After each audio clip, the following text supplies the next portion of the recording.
This is Sway. Sway. Sway. Sway. In the morning. In the morning. In the morning. Shake your body. Wake your fuck ass up. That crust out your eyes. I thought the saying, can Nas survive the attack? And you got these photos. Oh, and all these comments, yo. Did you put get the fuck out of here? No, you didn't. Let me see that. I did put that. What up with you, fam? Oh, yes, you did, Sway. Yeah, what up with you, baby? How you been, sir?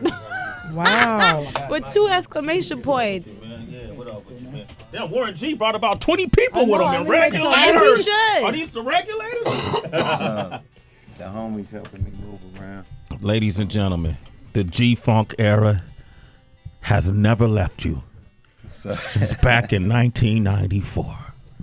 When people first started, when the world started hearing about him, we knew about him, but when the world started hearing about him, and he dropped that debut album and it went triple platinum on their necks. Woo. Oh, yeah. And he opened the world up to a sound that they hadn't heard quite done the way he did it.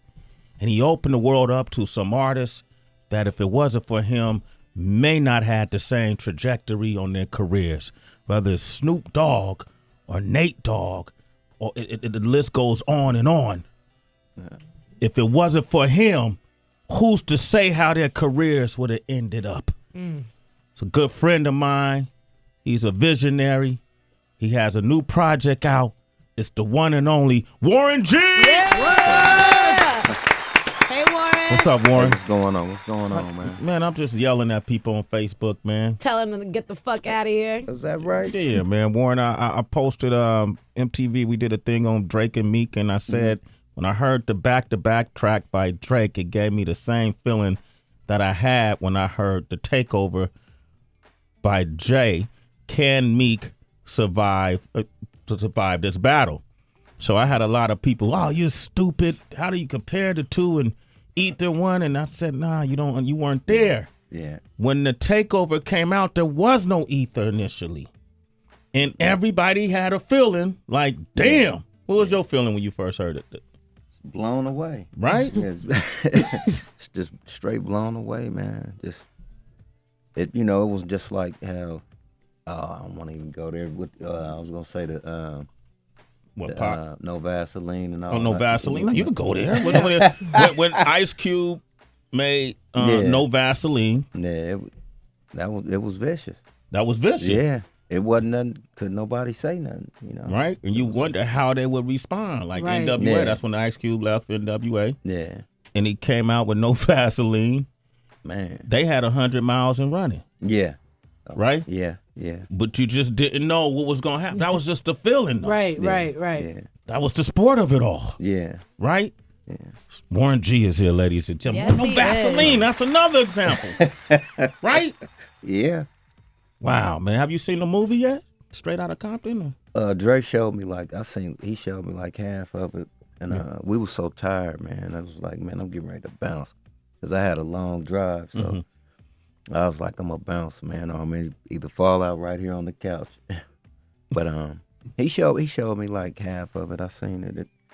It was dope, from what I, as much I seen. As much as you saw. Do you feel like it depicted the time? Movies can't capture it all, It can't always capture that feeling that I'm talking about, right? Yeah. Well, from what you saw, did it help make you reminisce? Yeah. With the Batarang and seeing all the stuff that they was going through with the the cops. I was around that era. I was around them. I was just a little kid. And I was seeing what was going on with them. And it give you that feeling. It's not like all the way detailed like that, but they touching on it really good. They touched on it real good. Yeah. Warren G is here, man. Did you make the movie? Did the Warren G little kid character make the movie? Yeah. You in the I heard he in there. I haven't seen. You haven't seen? Yo. Warren too busy for that, Sway. He tired. He tired. Like, Sway, man, can we talk about my project? Damn it? That's what I'm here for. Shit, No, it's all good. I got you here though, man. I was listening to some of the music and Well, actually, I listened to all of the music, and there was a song that really stood out to me, Keep On Hustling. Uh-huh.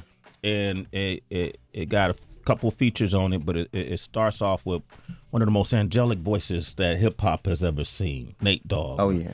Nate Dogg, man, are these new vocals we never, but obviously not new vocals, but I mean, What you say is you know, rest in peace to Nate Dogg. I miss him, Yeah. man. But these are vocals of his that people never heard, or? Yeah. Yeah. No, we used to just go on the studio and he'd say, put on the track. So I put one on and he'd just do a hook. We'd talk about the idea, he'd do the hook, and then we'd go to the next. Put on the track, go to the next, go to the next. So we just had just a bunch of tracks just stacked up. Mm-hmm. And the way I wanted to make it, you know, the whole EP is like he's not dead. You know what I'm saying? I wanted to make it to where, because I'm, you know, still keeping his legacy alive. So I wanted to make it where I'm not on there, you know, just constantly hiring RP Nate Dogg and this, that, and this. I wanted to make it seem like he's still here with his, well, he is in spirit, but, you know, just not make it a sad thing. Not make it a sad thing, a celebratory thing. Who else is on that track? Young Jeezy and Bun B. And Bun B. Did they come in the studio with you, or you just sent them the track? And I sent it to him. Sent it to him. Jeezy and Bun B. What made you choose them for that track? Well, Young Jeezy is like one of those artists, like he is a hustler, straight hustler. So, you know, just from the things that he talk about in his music, you know, the word hustling fits him to a T. So I knew he would get on there and really spit, you know, something that'll relate to what the hook was saying. And then Bun B, you know, I always wanted to work with him too. And him and Pimp C was hustlers to me. Yeah. You know, so I was like, he'd fit on there too. I wish Pimp was alive. He could fit on there along with it too. Yeah. I'd have both of them on there going back and forth. That would have been dope. That would have been crazy. Let's play that, man. Keep on hustling. Warren G is off the Regulate G-Funk Era Part 2, which is available on iTunes right now. So, citizens, I want to encourage everybody to go on iTunes and get that Regulate G-Funk Era Part 2. Warren G is here. We're going to open up the phone lines, 888-742-3345. Sway in the morning. That's Warren G. Warren G. Yo. Regulate G-Funk Era Part 2. G-Funk Era Part 1 did triple mil. How many, about 3 million? All together about 10. 10. Damn. That was one hell of a correction. Triple in the U.S. But damn, he just stunned it on us. Have the beat. He was like, let me sway Hit it, it right. Sway. Whatever, Heather. This is my dude, man. I know it. I can feel the energy, man. That's love. You don't even understand, man. You know, Warren has worked with a lot of different artists that would come up on the Wake Up Show. You know, and we always support. Warren G is like always been, like who he is right now is who he's always been. That's what's up. You know what I mean? And I just think it's important that the history books tell the story. Even though we've seen and heard it over and over, but you were very instrumental in Snoop's career, and you know, and Dre's your cousin, right? Brother. Yeah. Oh shit. Sway. Very different. Did Dre share any of that Apple money with his brother? No. Didn't share none of that Apple money. Are you on the Compton album? Nah, I ain't on there, man. I got at him a couple times. I went and listened to the music, you know, and I was blown away by what he was playing. And I told him, I texted him a few times, like, man, I want to be involved in any way I can, you know, on the soundtrack. But I was out on the road, you know, working, doing shows and stuff, so I missed the deadline. You missed the deadline. He's your big brother? Yeah. See, my big brother T. Cal, it's a thing with big and younger brothers. Like, I'm a younger brother. You know, to this day, I don't care how old we get, I'm always going to be the little brother to him. Yeah. And I think Dre be like sunning you on some little brother stuff. I don't take know. that one. Little brothers unite, damn it. We're going to start a whole movement, man. All right, so this practice, so you've been on the road. I don't even know if people know how often you're on the road, because I follow you. How often are you on the road? Man, I'd say about out of the month, I'm out at least 5-6 times. 5-6 times a month. So you do the math on that. That's like about, 10 times 6 is 60. Throw another 12 on 72 times. So you walkthroughs. Had the walkthroughs. Yeah. So let's say 100 times. Okay, you doing okay. Let me ask you, man. Out of all the MCs you work with, Mm-hmm. which ones you think like you had the best experience with? Who do you think were the sickest, like the dopest? Wow. In your opinion. I'd have to say Tupac. Pac. Mm-hmm. When did y'all first? What was the first project y'all worked on? We did Definition of a Thug. Definition of a Thug. And then we actually I think me and him and Breed did You Gotta Get Yours, I Gotta Get Mine. I think that was before Definition of a Thug, but it was just the way he worked, man. He was just dope. Mm-hmm. You know, and we had a talk when he called me to come do Definition of a Thug. I didn't believe it was him calling me. And so when I finally said, all right, I'm gonna go, I packed up my MPC, my turntable, my crate of records, and my 4.5. Your 4.5? Yeah, I went to Back then, you had say to carry 45. You mean a small disc record, like the 45, the vinyl, the Blammer. The Blammer. Oh, okay. I just wanted clarification on that, Warren. Yeah, I mean, I was wild, not thinking, but I went up to Echo Sound and walked in, and it was him, and he was just like, "You did Endo Smoke for Poetic Justice. I need a beat for Poetic Justice also." So we just talked and stuff. I told him about a lot of stuff I was going through, and just the state I was in right at that time, and he just started writing down for about maybe 15 minutes. Went in the booth and just started busting, and some of the stuff he said in there, I was like, damn, I just said that to him, and he put it in a song right there, boom. And then and he said, my definition of a thug, nigga, right after that. And he was like, okay, put some scratches and all that in there. I was like, okay. So I just was thinking about what could I put in there that'll go gangster with that. And I was like, it was that, I think Roxanne Shante, that "'Tis the season to be serving," like, so I added a bunch of stuff in there, but he was dope, man. Yeah. And fast. Yeah. So he would just chime songs out like that. Yeah, and then he did How Long Will They Mourn Me right after that. He was like, you got a beat, because my homeboy, Kato, just passed away in Detroit. And he said, you got something? I said, yeah. So I shot him another beat. Big Psych and Rated R and Mac 10, they all came in there, and they laid their verses, and they was like, we need a hook. So I was like, let me call Nate. Called Nate. Nate shot down and laid it. Damn, man. Wow, that's crazy. That's game right there. But he was definitely like one of the most talented. I loved hearing him up under my music. Yeah. Tupac, man. Warren G is here. I'm opening up the phone lines, 888-742-3345. Let's take a listen to that. Yeah. Definition of a thug. Sway in the morning. Sway in the morning. Warren G is here, man. Just giving us these gems, man. Yeah. He got the new EP out, Regulate G-Funk Era Part 2, which is available on iTunes right now. Tracy. Yes. Say hello to Warren G. Warren, what up? How you doing? I'm good, thank you. Well, what I've been thinking about is obviously your OG and going back to your debut. Still young. Yeah, still you can be both. It can be interchangeable. A young G. That's all good. But I was thinking about like the landscape of hip hop, back in '94 when you had your debut, and how it was very regional, and it was like the East, the West, the South, everyone had their own sound. And now there's been a lot of conflicting opinions about it all being kind of like a melting pot. And some people feel like it's better, they understand because of the internet and everyone's ears have just widened. Some people feel like, it kind of takes away from the purification of the sound. What do you think? I mean, I'm just all about good music. And I don't really listen, I don't listen to a lot of what goes on. I just keep creating good music and listening to, a lot of new artists with good music. That's it. You don't feel like the history of the sound of the West gets lost if no one really upholds it? Not at all. No, it don't. I mean, you got like artists like Kendrick Lamar. He kind of got like a G-funkish feel on Right. some of the songs on this record.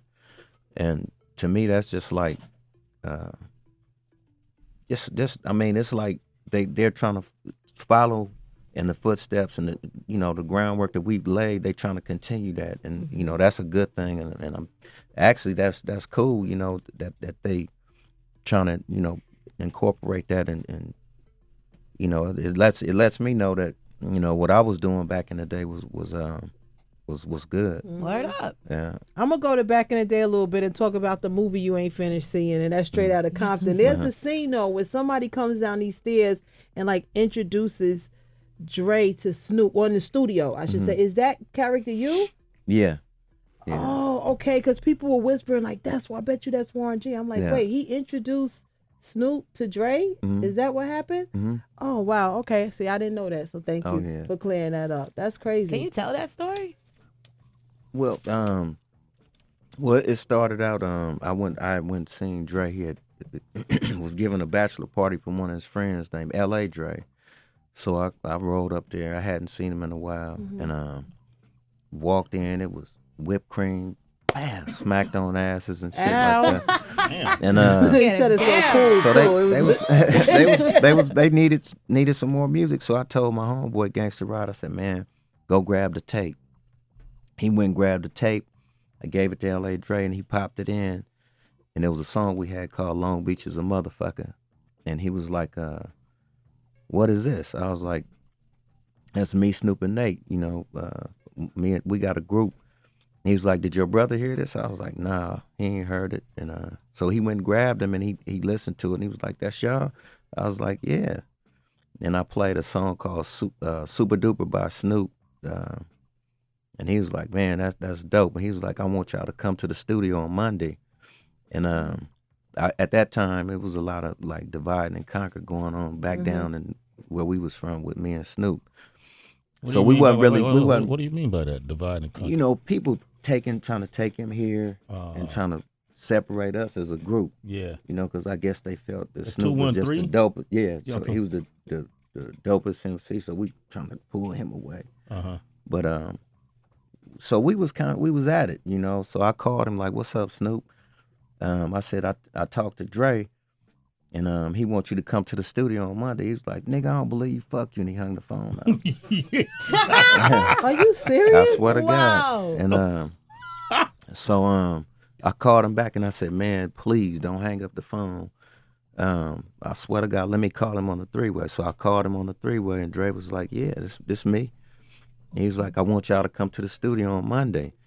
So, at that time we was moving, living house to house. So I was down in my buddy Rump house, and her son, Rump, Christine and Rump, we stayed with them. So Rump, that Monday came, me and Snoop was so happy. We got faded, partying and all that. Like, we getting ready to go kick it with Dre.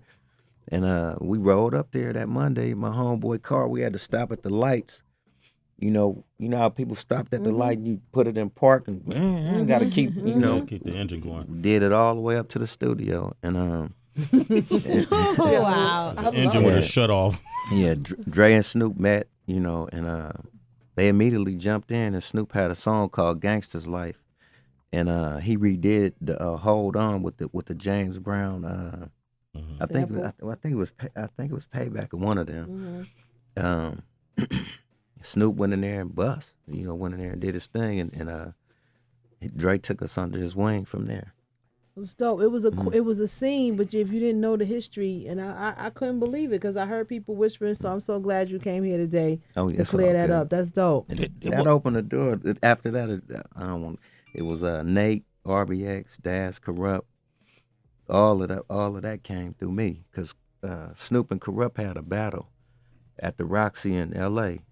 It was vicious too. It wasn't no like, okay, you beat him. They broke it up. So what I did is I told him, I said, look, man, I said, give me your number. I'm going to call you. So I called Corrupt and I told him, come up here. I want to do some music on you. So I did like 5 songs, a demo on him. And then I took it to Dre. I said, Dre, listen to this. He heard him. They was like, this nigga dope. So called Corrupt. And then Corrupt became part of the family. Wow. How did Yeah. Das and Corrupt become like the Dogg Pound? How did that happen? They clicked. You know, Yeah. when they met each other, they clicked. So they used to hang a lot. So, you know, and Snoop just started calling the whole clique DPG. So that's just what it was. It was part of the Dogg Pound. The Dogg Pound was just a gang of It was dudes. everybody. Yeah. And so they the two rappers that branched off from, you know, and said, okay, we're gonna make our group straight Dogg Pound. Oh, love this right Me here, too. man. Yeah. You got to see a lot of the history, I know, but you got to keep telling it. Yeah. No, it's all good. Yeah, you got to keep telling it, Warren, Yeah. because Heather and I talk about people they quick to forget or don't want to acknowledge what they don't know, but everything has a beginning. You know what I mean? So you got to acknowledge that. Jay in San Antonio. What up, man? Jay? Say what's up to Jay. Warren G. Yo, what's going on, Warren? Yo, Hey, what's up, like man? I told old boy, yo, when I first came in the Army, I just retired, man. But that shit, all your shit used to get us. That was our pregame shit. Even back in Baltimore, when I grew up in Baltimore, yo, we was fucking with y'all. All of that East Coast, West Coast shit, you know, Baltimore kind of had our own little cut. Right. You know what I mean? So we was fucking with y'all back then, for real, for real. Much love, man. All right, Jay. Hey, he got a new project out. Regulate G-Funk All Era right, Part yo. 2. Oh, okay, my bad, Jay. Damn. Hey, man. Sway. My bad. Yeah. That's what I do, yo. I need music. I drive the truck, yo, so I be needing that music in my truck, you know what I mean? That's I'm right. not playing games, baby. All right, you a citizen. Sway in the morning. Let's take him to Arizona. We got Lewis on the line. Lewis, what up? What Say up, it up. Lewis? Say what's up to Warren G. What up? Luis. Yeah, go ahead. It's Ruben. Oh, Ruben. Say what's up to Warren G. Hey, what up, Warren? What's going on, man? I'm chilling. Hey, man, chilling. Sway, first off, I wanted you to give me my citizenship. You got a question for Warren? Yeah, I definitely do. Let's hear Okay, something. okay, Lewis, you are officially a citizen. A Sway in the morning. Yeah, there it is, baby. All right, Cracking up. Thank you, man. what's your Hey, question? I got a piece of shit phone. My fault. Hey, Warren, with all the music that you got going on, how many artists do you bring out other artists as well? Yeah, on yeah. your I'm own working label? with a cat right now. His name Mike Slice. He actually in here somewhere tucked Mike in the Mike corner or at? something. Oh, you Mike Slice? He right here. Damn, man, you just sitting there like... Okay, tell me about Mike Slice. Come on, Mike Slice. Get on camera since he's going to talk about Come you, here, man. Mike Come on, man. Slice. Yeah, Tell me about this dude he young, but he talented and I actually follow you on Instagram. you know he do? knows what Thank it you, takes. Mike He What knows is he, what it rapper? takes. Yeah, he know how to make a song. You know. It's Okay. lotion. All right, this is what I want to do, man, because we got to let you go to your next interview. Regulate G-Funk Era Part 2 is in stores now. Yeah. I'm going to play that Saturday track because 40's on it. And, yo, you got about 8 bars? 12 bars? Yeah, I got We get a you. sample just real quick? Yeah. All right. Want to give them a beat or you want to go a cappella? You can give me a beat. Yo, Hey, shit. Let me I like find him out, man. already. Where you from? Orange County? Orange County. You from the OC, huh? Yeah. Okay, that's what's up. Didn't they make a reality show about that? Yeah. Yeah, on MTV. What's it called? The Real Housewives of Orange County? County or something like that. It wasn't MTV. I'm bugging. All right, I don't really watch reality TV, but you know any of those ladies on that? I know one, but not like that. Okay, oh, you ain't smashing her or nothing. All right, say your name, kid. Mike Slice. Mike Slice. I go by the name of Mike Slice, Orange County, California. You can follow me on Instagram at THA Real Slice, you know. That's what's up, THA Real Slice. What you gonna do with that, Mike Slice? It's Warren G's artist right here. Sway in the Morning, Shade 4-5, Mike Slice. Yeah. He caught it. Yeah, they say Slice gon' get it, the fitted, you make weak facts. Like how many chains my weak neck bite your lip breath, Roscoe's root Chris. The same motherfucker smoking that recess. Now back to the bullshit. Old heads, one mindset, so ruthless. Rather count $1 million in the villa, dipping shrimp with ice cold vintage, stole cone, pimpin' rage. Vomit all on my wall, I'm wiping it off, but common stains are pissing me off. You acting it soft, clip boom, rushing this on. Little black book of bitches that I never got thought, and I be yelling out the riddles that are stuck in my thoughts. I need Vicodin, fireball straight with the chaser cost, ringing off this damn alarm. This game is harder, is it thought? I had it clean, had it clean, judge the rest of me. And you don't know me like that. Slapping gossip, push me up a tarmac. Sick with the smoke sling, linger, duggan, thrown back.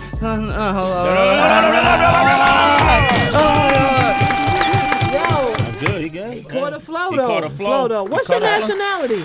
I'm a mutt. But What's that? I'm like Spanish, Irish, you know, That's all Italian. good. That's A all lot of right. spices in the food, Ooh, Mike. yeah, A lot of that's all. spices in the food. There you go, brother. All Blessed right. to be here with you. That's Definitely. dope. Yeah. You did It's your all thing. love, Absolutely. man. I appreciate you, man. I love an MC who ain't scared to jump Yeah, he on the said, I mic. got something. I You got jumped up something. right on that, And Warren. Gotta do over something. me. You can't do nothing. You got to do something. Warren, know, you know, because Warren been watching Sway and Tech. He been supporting us since day one. Word. So Yeah. ain't nothing changed because it's Sway in the morning. You still got to come up here and spit. Anyway, Warren, thank you for coming by, man. All right. Warren G, ladies and gentlemen, do the knowledge. Hey, this is Saturday. Regulate G-Funk Era Part 2 in stores now, man. This dude is an icon. No doubt. He's an Salute, icon. Salute. One and only Warren G. Much love to y'all, man. For having me. Absolutely, brother. It's Sway in the morning, only on Shade 45.